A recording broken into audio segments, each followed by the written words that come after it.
We like to think of ourselves more as a resource center. So we're a place that collects and preserves and interprets these items, but also offers access to our collections so that people can come in and do research and use the information that they gleaned from our holdings to connect with what's going on in the world today. This community was just ripe for restoration and ripe to be a cultural attraction.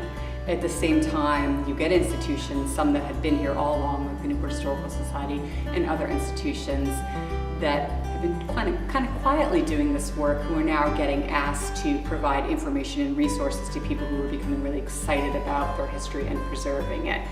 But people need to come downtown and get out of their car and walk around, and you go down any side street off of Washington Square and you're going to find yourself in the heart of the colonial city and come to the realization of just how much of our history is still standing here.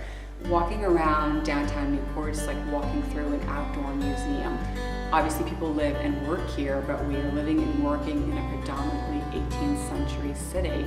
So I think if I were to encourage visitors to learn or to really do anything, obviously I want them to come visit our museum, where they're going to get a really fantastic overview of Newport's history, but I would encourage them to just walk around and soak in the 18th century city. Newport history really starts here. We really are a great place to go to get a good overview of the city of Newport and its history. It's endlessly interesting, and there are lots of ways to explore. But I would start here at the Museum of Newport History, and I would definitely consider taking a walking tour of Newport to kind of understand the city's layout a little bit better. And then I think from your experience and what you've gained at the museum and maybe on a walking tour, then you can kind of go out on your own and maybe explore topics that are more interesting to you. So our Discover Colonial Newport tour is probably our most popular or most frequented tour, although we have a History 102, we kind of say, which is the Golden to Gilded walking tour, which is more architecturally focused, and it talks about the time period in Newport's history people often don't know as much about, right after the American Revolution until the Gilded Age, so it's Golden to Gilded.